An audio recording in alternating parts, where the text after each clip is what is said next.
Assalamualaikum warahmatullahi wabarakatuh. Perkenalkan, nama saya Faulia. Di sini saya akan membuat video tentang teori peluang. Video ini dibuat untuk memenuhi salah satu tugas statistik yang diampu oleh Ibu Hasnita, SSI, MSI. Langsung saja ke pembahasan yang pertama, yaitu pengertian peluang. Peluang atau kebolehjadian atau yang biasa disebut dengan probabilitas adalah sebuah cara yang dapat dilakukan untuk mengetahui kemungkinan terjadinya sebuah peristiwa tertentu. Atau peluang ini juga biasa disebut dengan kemungkinan. Nilai peluang ini berada pada kisaran antara 0 dan 1. Kejadian dengan probabilitas 1 merupakan kejadian yang pasti atau telah terjadi. Suatu kejadian yang mempunyai nilai probabilitas 0 merupakan kejadian mustahil atau tidak mungkin terjadi. Biasanya di dalam peluang ini terdapat 3 hal, yaitu ruang sampel, titik sampel, dan kejadian. Ruang sampel merupakan sebuah himpunan dari semua hasil percobaan yang mungkin terjadi. Titik sampel merupakan anggota-anggota yang ada dalam sebuah ruang sampel, dan yang terakhir yaitu kejadian merupakan himpunan bagian yang berasal dari ruang sampel. Nah, di sini dapat kita ketahui rumus peluang, yaitu PA atau peluang kejadian A sama dengan banyaknya kejadian A dibagi banyaknya kejadian yang mungkin. Banyaknya kejadian A biasanya disimbolkan dengan NA, banyaknya kejadian yang mungkin biasanya disimbolkan dengan NS. Nah, kemudian biasanya disingkat dengan PA sama dengan NA dibagi NS. Di sini ada contoh soal mengenai peluang, yaitu soal yang pertama. Sebuah dadu dilempar 1 kali, tentukan peluang munculnya mata dadu bilangan asli. Yang kedua, munculnya mata dadu angka 7. Kemudian penyelesaiannya, nilai peluang munculnya mata dadu bilangan asli adalah 1. Karena kan di dadu itu ada 6 angka 1, 2, 3, 4, 5, dan 6. Dan itu semua merupakan bilangan asli. Lalu, jika dilempar 1 kali, maka kemungkinan muncul bilangan aslinya yaitu 1 kali, karena merupakan suatu kepastian. Kemudian, nilai peluang munculnya mata dadu angka 7 adalah 0 karena merupakan suatu kemustahilan. Itu merupakan kaitannya dengan yang pertama tadi, karena nilai peluang itu berada pada kisaran antara 0 dan 1. Kemudian, contoh soal yang kedua yaitu dua mata uang logam dilempar secara bersama. Tentukan peluang muncul satu sisi gambar dan satu sisi angka. Untuk menentukannya dengan cara manual, kita bisa menentukannya lewat membuat tabel, yaitu koin 1 ada angka dan gambar, koin 2 dan ada angka dan gambar. Kemudian kemungkinannya yang muncul yaitu angka-angka, angka gambar, gambar angka, dan gambar-gambar. Selain dengan tabel, kita juga bisa membuatnya dengan menggunakan bagan atau panah seperti ini. Jika tiga uang logam, berarti ditambah lagi cabang-cabangnya. Kemudian kita dapatkan banyaknya kejadian, yaitu satu sisi angka dan satu sisi gambarnya ada 2, yaitu angka gambar dan gambar angka. Kemudian kita masukkan ke rumus peluang, yaitu PA sama dengan NA per NS. NA-nya 2, NS-nya 4, karena totalnya ada 4, banyaknya kejadiannya ada 4. Dapat kita sederhanakan menjadi 1/2 atau 0,5. Jadi peluang munculnya satu gambar dan satu angka pada 2 uang logam, yaitu 1/2 atau 0,5. Kemudian di peluang ini ada yang namanya frekuensi relatif dan frekuensi harapan. Yang pertama, frekuensi relatif merupakan sebuah perbandingan yang terjadi di antara banyaknya percobaan yang sebelumnya dilakukan dengan banyaknya kejadian yang diamati. Rumusnya yaitu frekuensi relatif sama dengan banyaknya kejadian yang muncul dibagi dengan banyaknya percobaan yang dilakukan.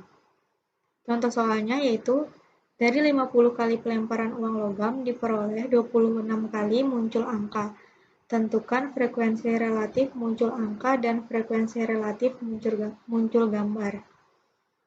Penyelesaiannya untuk mencari frekuensi relatif muncul angka yaitu banyaknya kejadian 26 kali muncul angkanya, kemudian percobaannya ada 50, jadi dimasukkan ke rumus FR sama dengan 26 per 50, sama-sama dibagi 2 yaitu 13 per 25. Jadi frekuensi relatif muncul angkanya 13 per 25. Kemudian untuk mencari frekuensi relatif muncul gambarnya, tadi kan 26 kalinya muncul angka, jadi 50 itu dikurang dengan 26 untuk menentukan berapa kali muncul gambarnya, yaitu 24. Lalu banyaknya percobaan ada 50, sama-sama dibagi 2, jadi 12 per 25. Jadi frekuensi relatif muncul gambarnya yaitu 12 per 25. Kemudian yang kedua ada frekuensi harapan. Ada sebuah kejadian yang merupakan harapan banyaknya muncul pada sebuah kejadian dari sejumlah percobaan yang dilakukan. Rumusnya yaitu per frekuensi harapan sama dengan PA atau peluang kejadian dikali banyaknya percobaan. Contohnya yaitu 2 dadu dilemparkan sebanyak 288 kali. Tentukan frekuensi harapan muncul 2 dadu yang jumlahnya 8. Jadi NS-nya ada 36, kan 1 dadu itu 6, karena 2 dadu jadi 36. Kemudian N-nya 288, maksudnya itu banyaknya percobaan. Kemudian kemungkinan muncul 2 dadu yang jumlahnya 8, yaitu 26, 62, 35, 53, 44. Itu semua jika ditambahkan hasilnya sama dengan 8. Kemudian NA-nya atau banyaknya kejadian ada 5. Total dari 2 dadu yang jumlahnya 8 tadi ada 5. Kemudian kita pertama-tama mencari peluangnya dulu, peluang kejadiannya dulu. Peluangnya yaitu 5 dibagi 36, 5 per 36. Kemudian dimasukkan ke rumus frekuensi harapannya, yaitu N dikali peluang kejadian.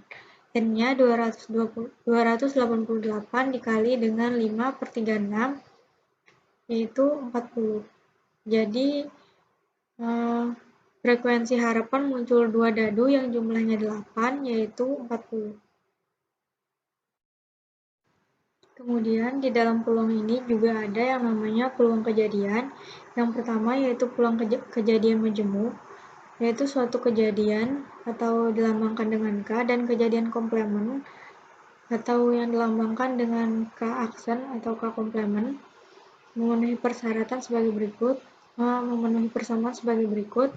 Rumusnya yaitu peluang kejadian ditambah dengan peluang komplement sama dengan 1, atau peluang komplement sama dengan 1 dikurangi peluang kejadian. Contoh soalnya yaitu seseorang mengambil kartu pada seperangkat kartu bridge secara acak, maka tentukan peluang terambilnya kartu yang bukan as. Jadikan di kartu bridge itu totalnya ada 52 dengan 4 macam, yaitu kartu hitam merah, hati hitam, daun, dan juga wajik. Ada 4 jenis dan masing-masing memiliki 1 kartu as. Jadi peluang kejadiannya, maksudnya banyak kejadiannya ada 4. Nah, yang pertama kita harus menentukan peluang kejadiannya dulu. Jadi NK per NS, NK-nya 4 dan NS-nya itu 52. Disederhanakan, masing-masing dibagi 4, yaitu 1 per 13. Selanjutnya, kita menentukan kejadian komplemennya, peluang komplemennya, menggunakan rumus 1 dikurangi peluang kejadian. Peluang kejadiannya tadi 1/13, disamakan penyebutnya, sama-sama 13, kemudian 13 dikurangi 1, sama dengan 12/13. Jadi, peluang terambilnya kartu yang bukan as, yaitu 12/13. Yang kedua, peluang kejadian tidak saling lepas. Kejadian A dan B dikatakan saling lepas apabila tidak ada satu elemen pasti kejadian A yang sama dengan elemen yang ada pada kejadian B. Rumusnya yaitu peluang A yang bukan peluang B sama dengan peluang A ditambahkan peluang B dikurangi A sama dengan B. Jadi contoh soalnya, jika diambil secara acak dari sekumpulan kartu bridge, tentukan peluang dari kartu yang terambil adalah kartu hati dan kartu bergambar J, Q, dan K. Jadi yang pertama diketahui jumlah kartu bridge ada 52, kemudian jumlah kartu hatinya ada 13, masing-masing 13, as dari 2 sampai 10, kemudian J, Q, dan K ada 13 totalnya. Kemudian jumlah kartu bergambar J, Q, K ada 12. Tadi kan ada 4 jenis, dan masing-masing satu jenis itu memiliki 3. 3 dikali 4 sama dengan 12. Kemudian, untuk mencari peluang kejadian tidak saling lepasnya, yaitu PA-nya 13/52, kartu hatinya 13, kemudian kartu yang bergambar JQK-nya 12, dibagi 12/52 dikurangi dengan A yang juga menjadi B. Maksudnya yaitu di dalam kartu hati itu kan juga ada JQK, ada 3. Nah, itu maksudnya A yang juga menjadi B. Kartu hati yang juga memiliki J, Q, dan K. Dimasukkan 3/52, hasilnya yaitu 22/52 disederhanakan menjadi 11/26. Jadi, peluang dari kartu yang terambil adalah kartu hati dan kartu bergambar JQK adalah 11/26. Kemudian yang selanjutnya yaitu peluang kejadian saling bebas. Adalah saat dimana dua buah kejadian saling bebas dan bila munculnya kejadian A tidak berpengaruh pada munculnya kejadian B. Maka peluang kejadian A dan B terjadi secara bersamaan. Rumusnya yaitu peluang A yang juga menjadi B sama dengan peluang A dikali peluang B. Contohnya yaitu ketika melemparkan dua buah dadu, tentukan peluang munculnya angka genap pada dadu pertama dan angka ganjil prima pada dadu kedua. Di sini NS-nya 6. Kenapa tidak 36? Karena munculnya kejadian A itu tidak berpengaruh pada munculnya kejadian B, karena kejadiannya itu saling bebas. Jadi dadunya itu dilempar masing-masing. Jadinya NS-nya sama dengan 6 karena tidak dilempar secara bersamaan. Kemudian, angka genap dadu pertamanya atau NA yaitu 2, 4, dan 6, totalnya ada 3, dan angka ganjil prima pada dadu kedua yang muncul yaitu 3 dan 5, totalnya ada 2. Angka prima itu yaitu angka yang bisa dibagi 1 dan angka yang bisa membagi bilangan itu sendiri. Kemudian dimasukkan ke dalam rumus, PA-nya sama dengan 3/6 dikali dengan PB-nya, peluang B-nya, 2/6 sama dengan dikali sama dengan 6/6 dan disederhanakan lagi menjadi 1. Jadi, peluang untuk munculnya angka genap pada dadu pertama dan angka ganjil prima pada dadu kedua adalah 1. Kemudian yang terakhir yaitu ada peluang kejadian bersyarat. Ini dapat terjadi jika pada kejadian A yang munculnya dengan syarat kejadian B ataupun sebaliknya.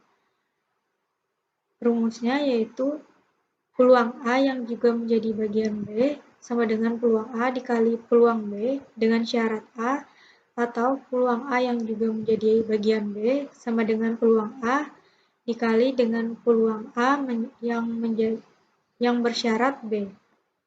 Contohnya yaitu, dalam sebuah kotak terdapat 6 bola merah dan 4 bola putih. Jika sebuah bola diambil dalam kotak itu berturut-turut sebanyak 2 kali tanpa pengembalian, tentukan peluang yang terambilnya kedua-duanya bola merah. Yang pertama yang harus kita cari yaitu peluang terambilnya bola merah pada pengambilan pertama. Jadikan bolanya itu ada 6. Di dalam kotak itu ada 10, yaitu 6 bola merah dan 4 bola putih. Karena yang diambil hanya bola merahnya, yaitu ada 6, jadi peluangnya yaitu 6/10. Kemudian yang kedua, peluang B yang berdasarkan syarat A. Jadi kan tadi bola merahnya sudah diambil 1, kemudian kan sisanya menjadi 5, dan total di dalam kotak juga sisanya 9. Jadi peluang kejadiannya 5/9 karena di soalnya yaitu tertera tanpa pengembalian. Jadi dimasukkan ke dalam rumus penyelesaiannya, peluang A-nya 6/10 dan peluang B yang bersyarat A 59 dikali 30/90 totalnya, dan disederhanakan lagi sama-sama dibagi 30 yaitu 1/3.